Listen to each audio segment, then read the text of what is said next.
Kun reediyoo Afuura Biyyaati. Reediyoon Afuura Biyyaa karaa marsaa intarneetaa saayifana balbal.com torbanitti al tokko afaan Amaaraatiif afaan Oromootiin Afuura Biyyaa kan quba sin qabsiistu madda odeeffannooti. Kun reediyoo Afuura Biyyaati.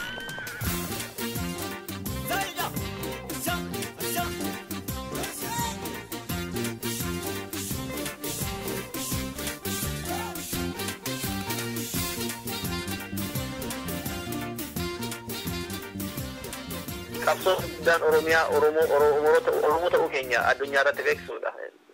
Yoo ati nama taatee biyya lafa jiraachuu kee yoo beekamte waa biraallee gaafachuu ati dandeessu jechuudha. Kanaaf seenaan keenya owwaanni ture isa owwaaname sana baasuutu nurra jiraata. Jirra Oromoon saba guddaadha jennee beeksisuu danda'utu nurra jiraata waan ta'eef haa hojjennu, waa jabaannu, walaa gargaarru, wal biraa dhaabannu. Obbo Fufaa Garramoo dura taa'aa hawaasa Oromoo Tronlaayik. Harka fuuna dhaggeeffattoota keenyaa attam jirtu. Qophii kana keessatti hawaasni Oromoo Tronlaayik Norway Oromummaa dagaagsuuf sochii inni gochaa jiru irratti dura taa'aa hawaasichaa waliin haasawaa goona. Qophii keenya waliin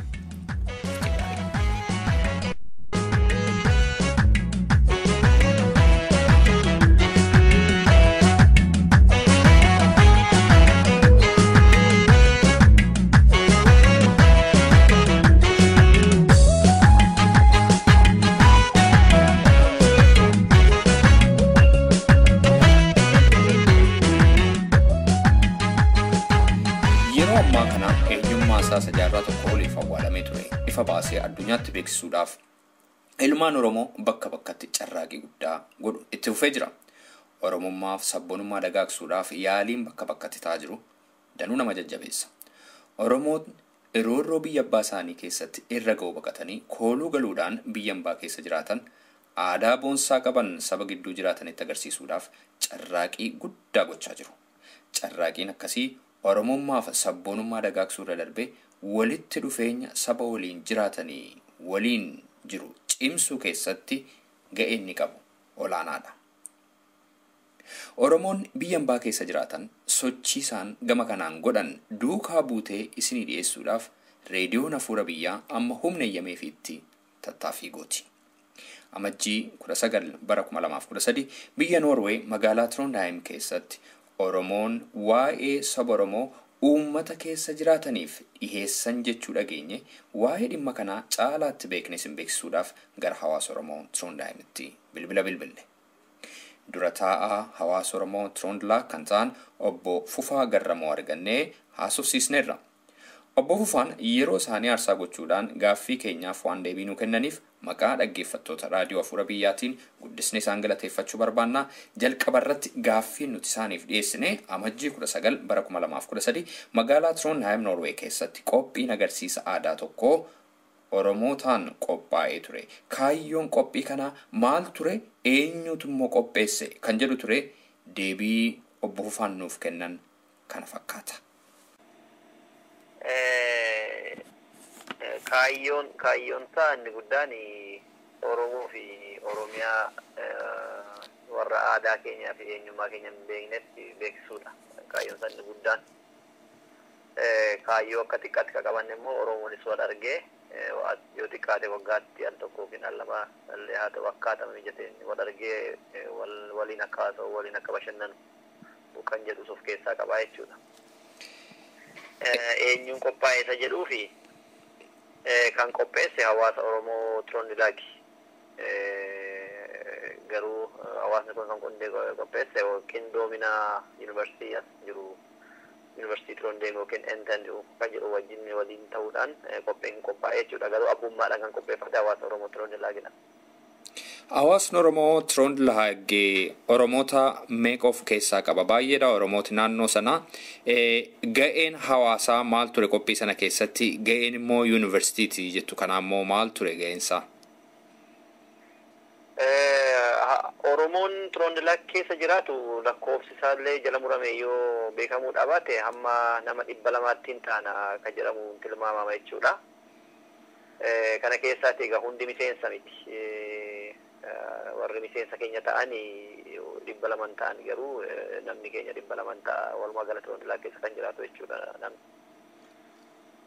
Gaheen keenya gaheen hawaasni Oromoo Toroondilaa qophii kanarratti abbaadha. Abbummaatiin qopheesse jechuudha. Yuunivarsiitiin Toroondil keessaa immoo maallaqaan ispoonsera kan nu ta'e isaanidha. Carraa kanallee isaaniin galateeffachuun barbaada. Ispoonsera kan nu ta'e isaanii jechuudha. Qophii kana keessa qophiin kun maal faa hammate maal faa hojjetan qophii kana keessatti? Qophiin kun qophii bal'aa ture.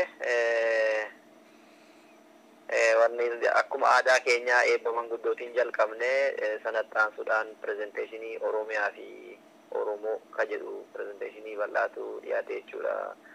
PowerPoint pirezenteeshinii dhiyaate isatti aanee agarsiisa uffata aadaa godinaalee Oromiyaa maraatu dhiyaate kan baay'ee namatti tolu.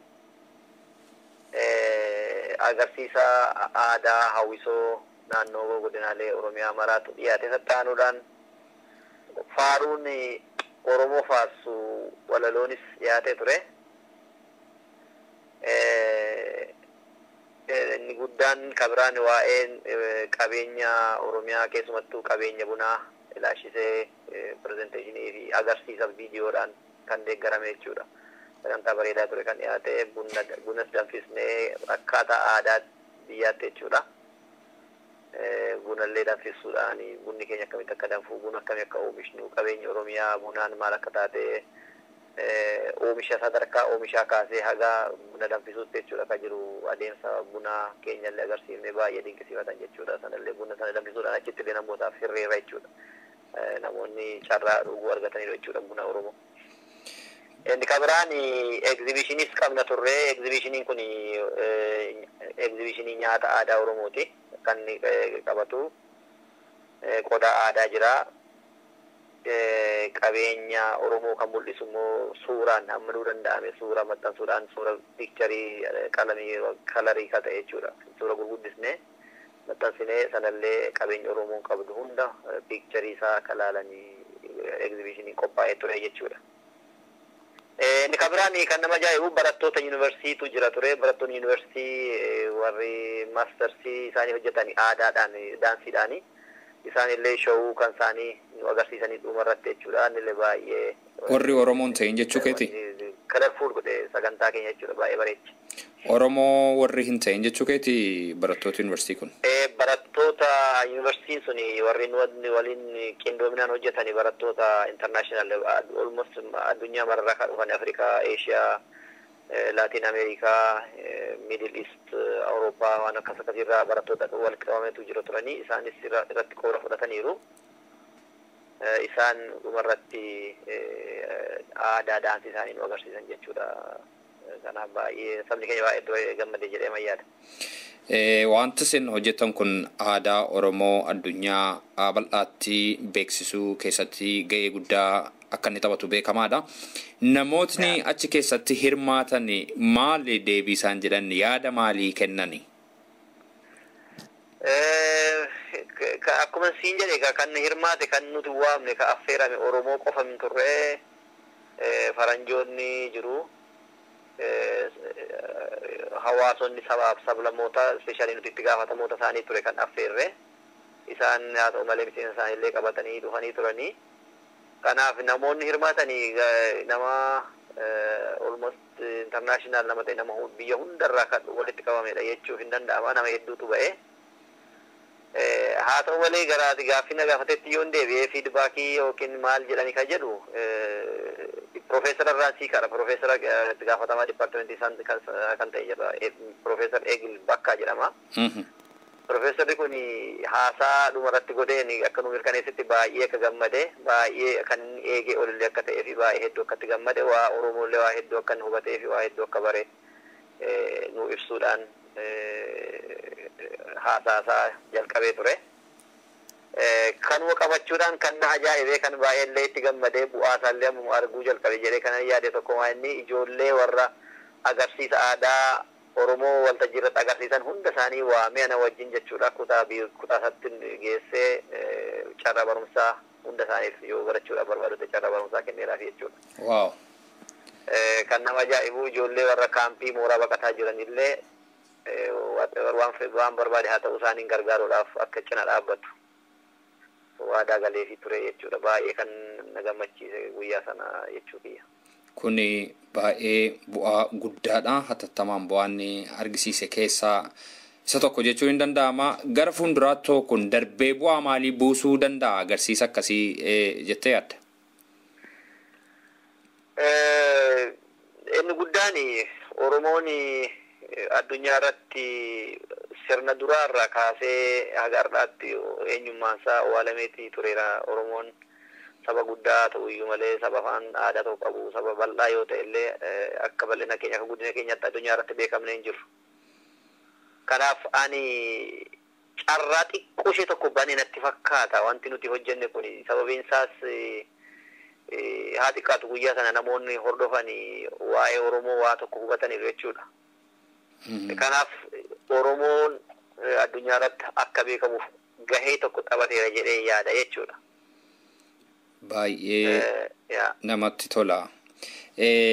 Amma akkuma beekamu jireenyi nama biyya ormaa keessa jiru baay'eensaa fiigicha yeroo nama ga'u wanta kana qophee guddaa qophee miidhagaa akkasii kana hojjechuudhaaf yeroo isaa eessaa argattani?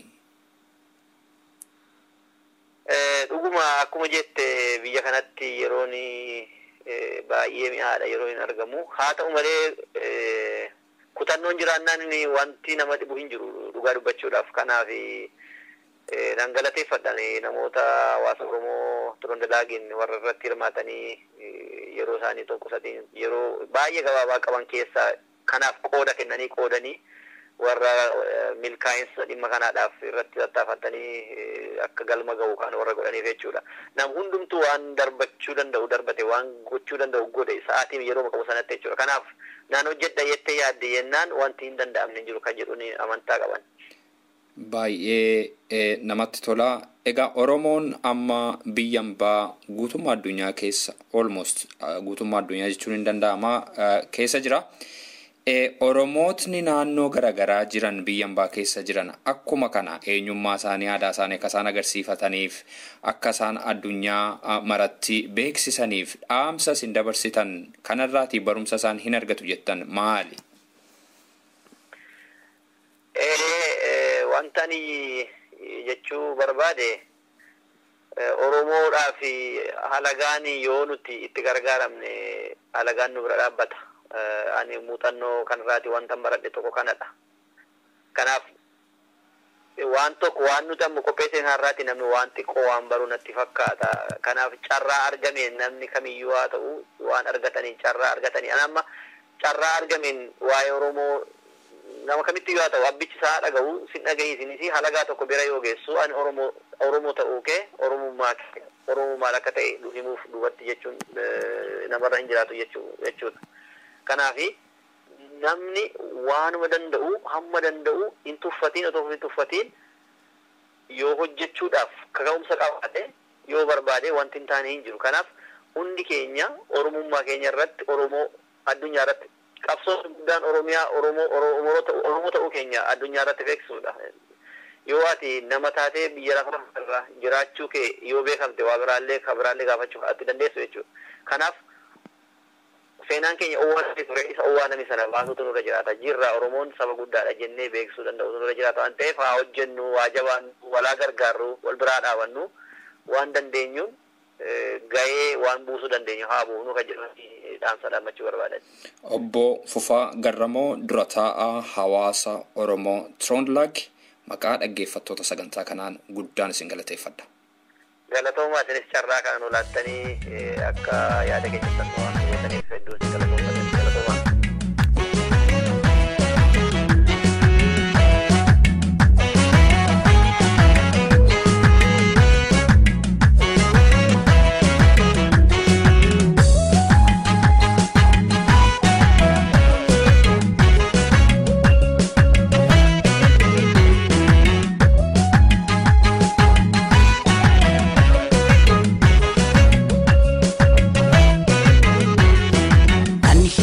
Nan hima waa'ee kee callisuu argee Oromiyaatiyya biyya hayyuu qaroon biyya goonni mi'irree dachee kirra margee nan hima qabda seenaa cima nan hima qabda seenaa cima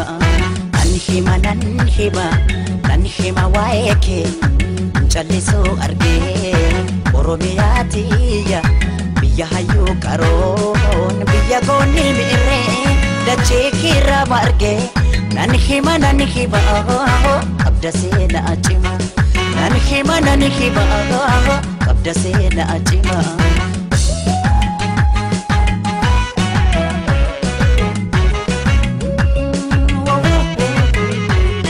kan sitti baqatees kan sirraa dhalatees ija tokko ilaaltaa ormaa firan jettu kan beela'ee filata dabbara laaftaa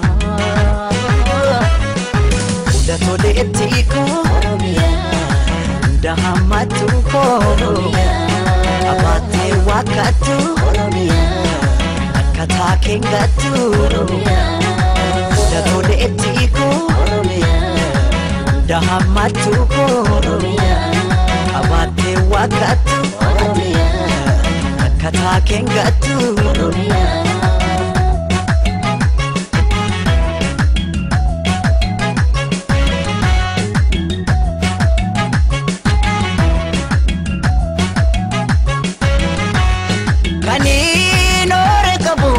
Sini ambangko oton abodabo mafta e charranko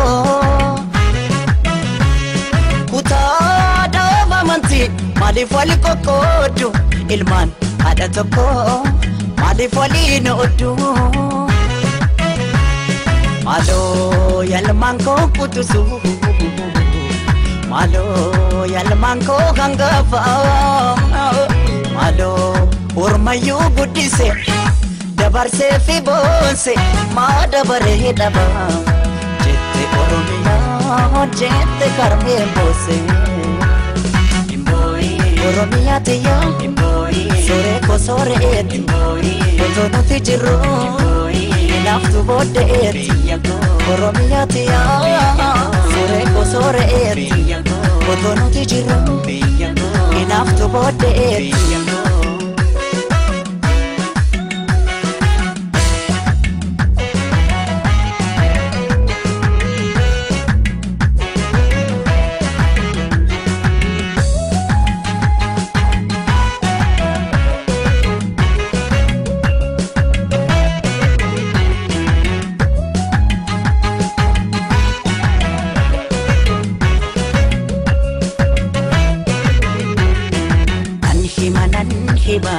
nan hima waa'ee kee callisuu argee Oromiyaa tiyya biyya hayyuu qaroon biyya goonni mi'irree dachee kirra margee nan hima qabda seenaa cima nan hima qabda seenaa cima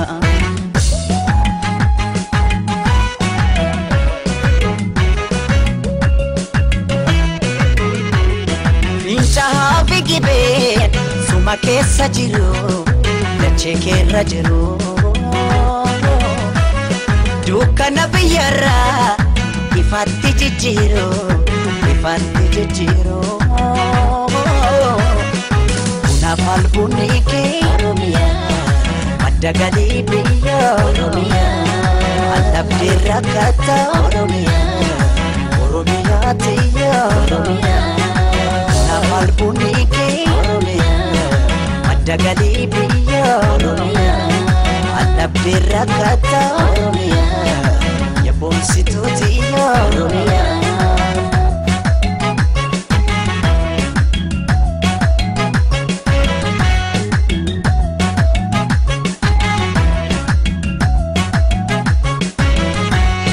jiituu boonaaf ganna kan uumamaan tolte jannata arjiti kamtu sin qixxaate qabeenya kee gamtaan eeggannee guddifna duree ta'uu kee addunyaaf mul'ifna Egaa olmaan kee dachaadha Egaa yoom himamee dhuma Egaa qabda seenaa boonsa kumaatama kumaa Ada jechuun biyya jechuun ana Oromiyaa dhuma